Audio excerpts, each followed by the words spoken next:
Tonight on Year to Date, Project Runway coming to campus. Senators Weyerhaeuser, Kalish, and McCracken discuss the cost in the Students' Bill of Rights. And AU abroad student Nanako Kishimoto stops by. Students, get your checkbooks ready. Year to Date starts now.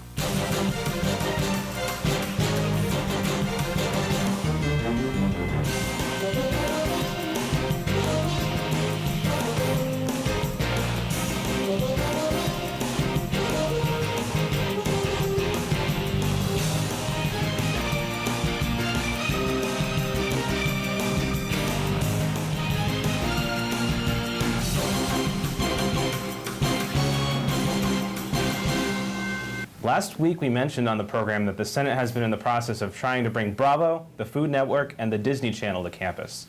Buoyed by the grassroots efforts of the Class of 2011 Class Council, it seems more and more likely that Bravo, and thus Project Runway, will soon be available to everyone who lives on campus. In an Eagle article this past week, Director of Housing and Dining Chris Moody said he will talk to the Student Government and Residence Hall Association to foot the bill. Is the Senate willing to foot the bill just to bring Bravo to campus, and should they be? With more on this tonight, I'll be talking with Class of 2008 Senators Baron John Weyerhaeuser, Brian Kalish, and SPA Senator Andrew McCracken. Thanks for joining us. Senator Weyerhaeuser, should the SG be paying to bring Bravo to campus? I think so. There's been a large outcry among the student population for more programming, and it's been pointed out that we have NASA TV, which no one really watches. I think over the long term, we really need to look at what channels are going to benefit the students most, what are they going to look at most and demand and actually watch and program accordingly. And I think in the long term, Housing and Dining should foot that bill. They're not right now. Students are demanding this. I think it's fine. I live off campus. I wouldn't benefit from the services, neither in our constituency, 2008, most of them wouldn't. But I still think it's a step forward that we do initially need to foot the bill for. Your thoughts, Senator Kalish? I would disagree with student government footing the actual bill for it. I think if anyone should, it's RHA. They're the Residence Hall Association, so they're in the residence halls. However, I disagree that any student group should foot the bill at all. It's a housing and dining issue. It's housing and dining provides housing for campus. You're paying, what, some couple $100s a month to live in the residence halls, live in the dorms. And Chris Moody should take the money that he's bringing in, hundreds of dollars of that, and just let him fit the bill. Sure, it can be a pilot program, but still, I don't see why students should pay to have their own channels. If students want to see Bravo, have them pay a supplement, as someone else mentioned during our Senate meeting last Sunday. Let's say that Barron wants to watch Bravo and lives in the dorms. Barron can pay an extra $50 a month to his housing bill and pay it. Well, they'll make every student pay for it, because I have no interest in seeing Project Runway or whatever the other shows are. Senator McCracken, first, do you support this bill, but also, do you have any idea how much it's going to cost student government? First of all, I can't agree more with Mr. Kalish here. My understanding, cost-wise, is the university has supposedly pledged to actually fund the programs, all short of the $1,400 startup fee, which it's been rumored that SG might be the ones to fund that. I disagree with our funds being used that way for a couple of reasons. First, it sets a precedent that we are going to be paying for what the university can't, which is absolutely ridiculous when we're paying $45,000 a year, and somehow it ends up being put back onto the students to use our funds, which are normally put into great programming or new policies, to be used for something that the university should be responsible for. If we want a new television program, there's a large outcry for it. I know Class of 2011 did a petition for it and got a lot of signatures. That is a great indication to the university to take steps towards that, and it's not a big step at all. If I may add something. One moment.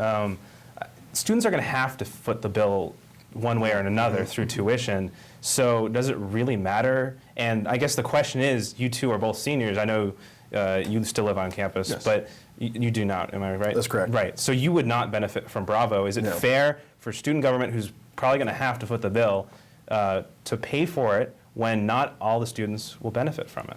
Absolutely not. It's one of the main reasons why I support getting the extra channels, but I oppose vehemently us paying the $1,500 fee.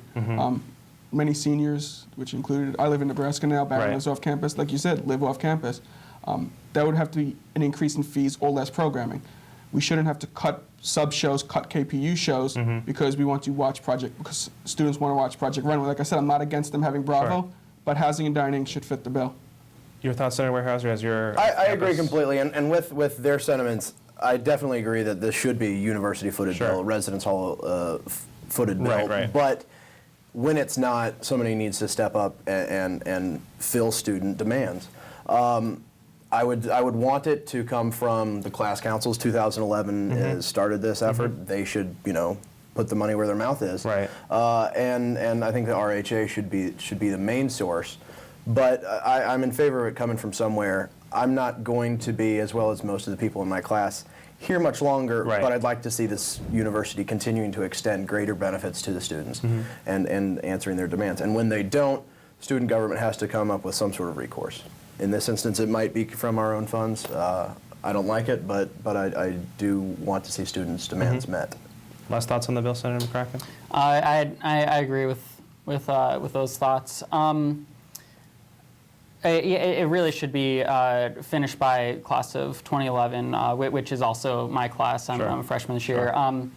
And as a constituent of 2011, I would support my funds going that way. But moreover, if we're talking about $1,400, there really shouldn't be an issue of fundraising.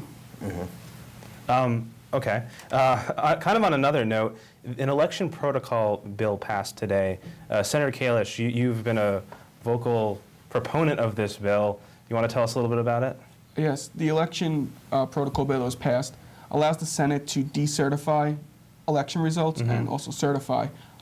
One thing that was a big point of the bill, which I moved to amend and was opposed by some people, was that you can decertify certain races. For example, the executive races are coming up, and so it's president, vice president, secretary, comptroller. If the president race has a discrepancy in it, we can move to decertify just the president race. The bill as originally presented would have decertified all the election races. So let's say there's 10 people running for president, 5 for vice president, and someone in president messed up, all 15 people would have to run again, not just the 10 for president. So I'm happy the way the bill passed. It gives us the ability to put another check on the Board of Elections, who, although Amy McConnell, who's the chair of the Board of Elections, does great, it's another check to make sure that the elections go on fair in this campus. Sure. Playing devil advocate for a second, couldn't this possibly just, if Senator McCracken, if you run for senator in the fall and you lose, you could just decertify the results and you could, redo another election and then win. Is that hypocritical, and is that a problem to give so much power back to the Senate when you have an independent body like the BOE? Yeah, that's why I disagree with this bill. Okay. And today I voted against it. Sure, me too. While I don't think that power would actually be abused, I trust the students here, especially those who are actually serving on our student government. Sure. It's the fundamental fact that it is a possibility that troubles me. And what I wanted to see, and I tried to submit an amendment just too late, literally seconds too late for it to be considered, would be for the Board of Elections to, while they're presenting the election results, to give their recommendation or their official declaration of whether or not the election should be certified or not, and only in the event that they say it should be decertified are we allowed to go into decertify it, because then that prevents power grabbing within the Senate. Your thoughts, Senator Weyerhaeuser? Yeah, Andrew and I are kind of on the same page on this one. I think we're the only two people that voted against it. I think so. I'm just wary of granting the Senate more power in any circumstance. What prompted this bill was the recent vice presidential election. There were some discrepancies there and some hubbub that arose out of that. The BOE, I think, is superbly placed to deal with that, and they don't need someone to certify or decertify election results. They have their own hearing apparatus. It can be appealed to the judicial board, in which case, this last case, there were no appeals made. Barring that, I don't see any need or any precedent for the Senate to get involved. Whenever the elected officials are overseeing elections, it makes me a little iffy. Last thoughts, Senator Kalish? I think that it won't be an abuse of power, because even if you vote to decertify, it's still more than one person has to vote on that. And Mr. McCracken may be a nice person, but he can't convince 15 people to vote his way just because he wants to grab power and continue his reign. Sure. He's pretty convincing, Mr. McCracken. Well, we'll be right back with more from our Senate panel after this.